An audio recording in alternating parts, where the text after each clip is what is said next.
Hi, my name's Mark. I'm speaking to you on behalf of ImagineFX, and today we're going to be looking at how to add textures to your digital artwork in Photoshop. We're going to go for quite a simple texture today. We're just going to go for a little bit of noise and canvas, which is really popular for digital artwork such as this. And as you can see, we've got a relatively simple picture here with a neutral grey, black and white. So the noise layer that we're going to create is really going to stand out well against this picture. Okay, so let's get started. First thing we need to do is set our swatches to black and white, and we can do this just by pressing the D key, click on the background layer, and Command or Control if you're using Windows, and J, and you will duplicate the layer. Okay, we've got our duplicate layer, layer 1, right there. Let's go to Filter, down to Noise, Add Noise, and here we have the noise option. As you can see, this is set to 400%. You have two options, uniform or Gaussian, so let's go with Gaussian. And there's a colour option and monochromatic. And here we have the old TV style noise, preview checked as on. When we click OK, there we have it. Now this is a little too much, obviously, so if we go down to overlay, you will see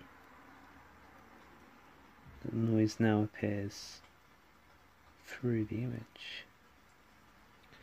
Now the great thing about this tutorial is that you can pretty much leave it at any step of the way. We're adding noise and then we're going to do more to it, but if that's exactly the look that you would like for your picture, then feel free not to do anything more. While we're at it, let's have a look at the other blend modes. Soft light gives a slightly subtler look to the noise, and linear light will give a more drastic effect. Now I just want to talk to you quickly about why this is.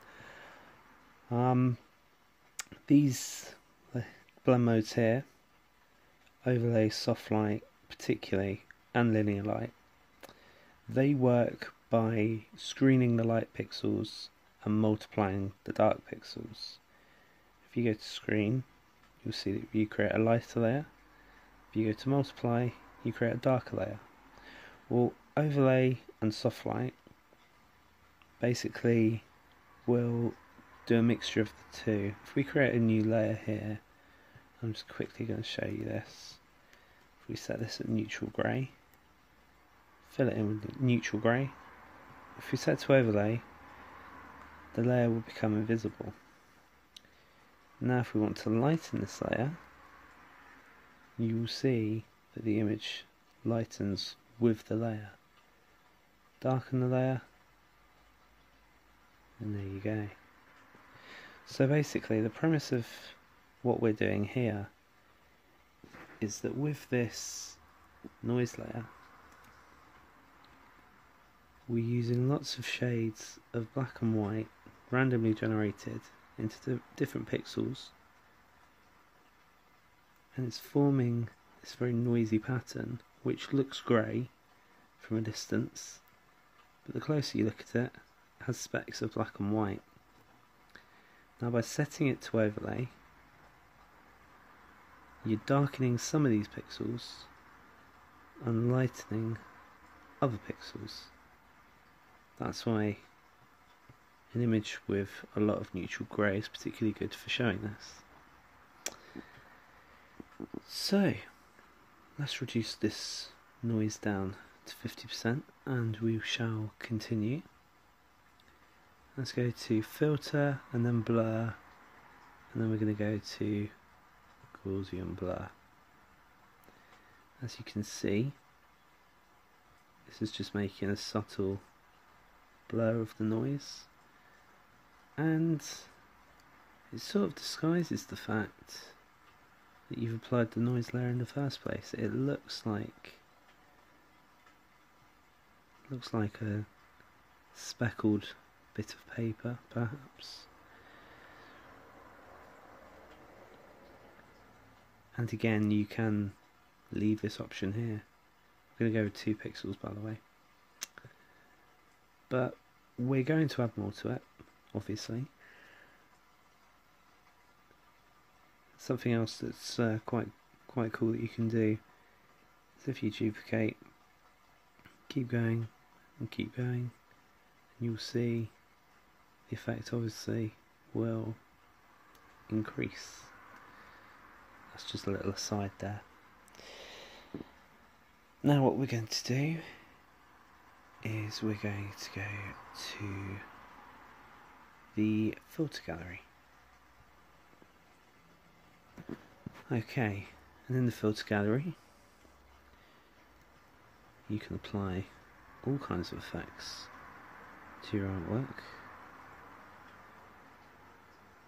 Cutout is a particularly popular one, and one that takes a while to load. You can just see them all here. These are useful for very quick fixes for your photos, turn them into digital art pieces. But what we're going to do is we're going to go to the texturizer, which is under texture in the folder at the bottom. And if I zoom in, you will see the texture in all its glory. Now here we've got a canvas texture, but there's no reason that you can't go with a brick texture if you so wish. Certainly would give a street art vibe to your work. This burlap texture, which feels very much more material-like, and sandstone. I'll show you.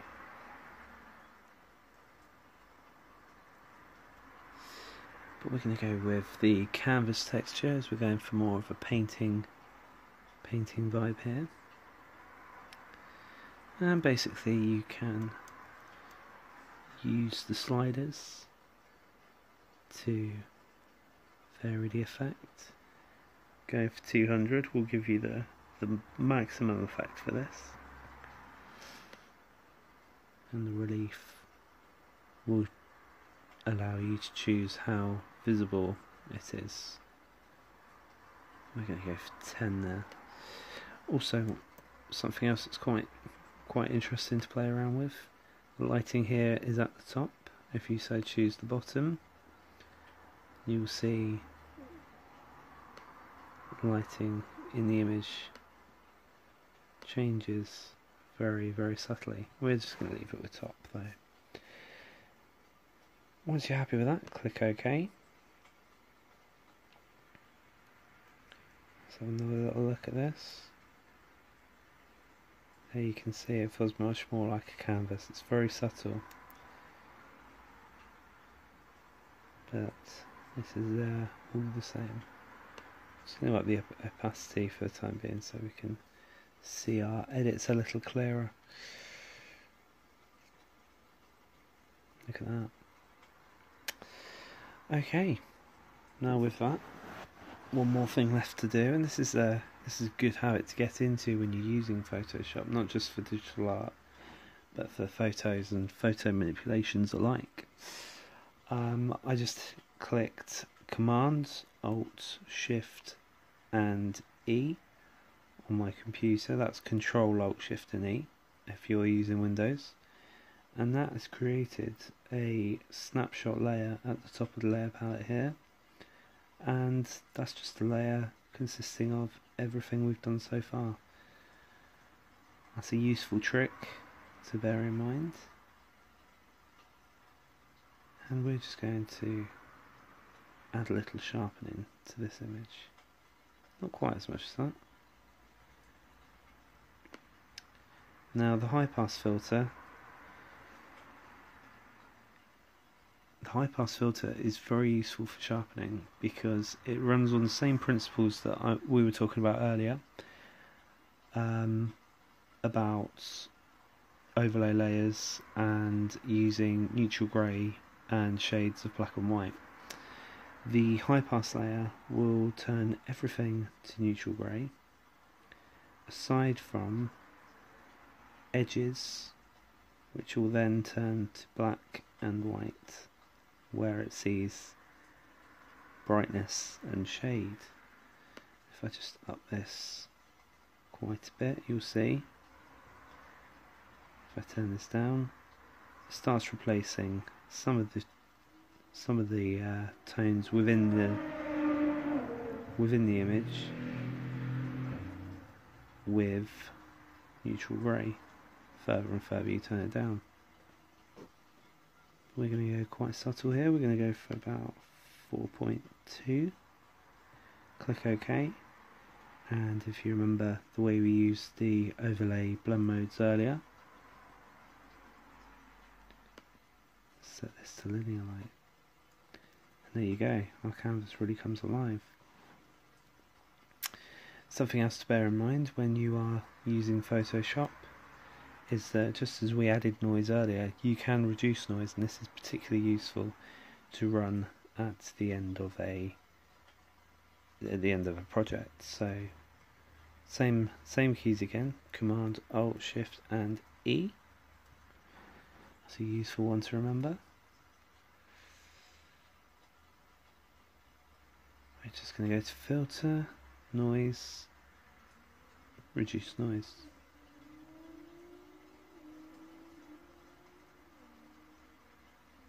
Okay. What's great about Photoshop is that you can preview absolutely everything that you do. You don't have to edit blind. And really the only slider that you need to worry about within the reduce noise dialog box is the strength. Everything else can be left to 0%. We're going to keep this at 10, and that will just smooth over the canvas texture a little and just iron it out slightly. Okay, I'm going to click OK here. This shall take a second.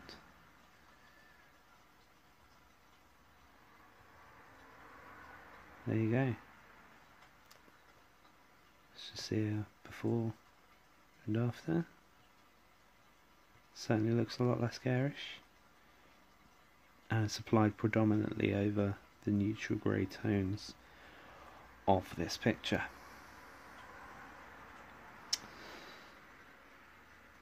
And there we have it, that's pretty much it. I'm just going to group these so you can see it before and after. Textures are really great for just adding a little more realism to your pictures. And there are plenty of textures that you can add, and as I said, this is a texture that you can decide, okay, I'm done with this at any point within the tutorial if you think it's looking nice. In fact, I've grouped this as well. It means that I can reduce the opacity to lessen the effect, should I wish, and keep it 100%. There we go, that's pretty much it. Be sure to check out the tutorial in the magazine this issue, and thanks for watching.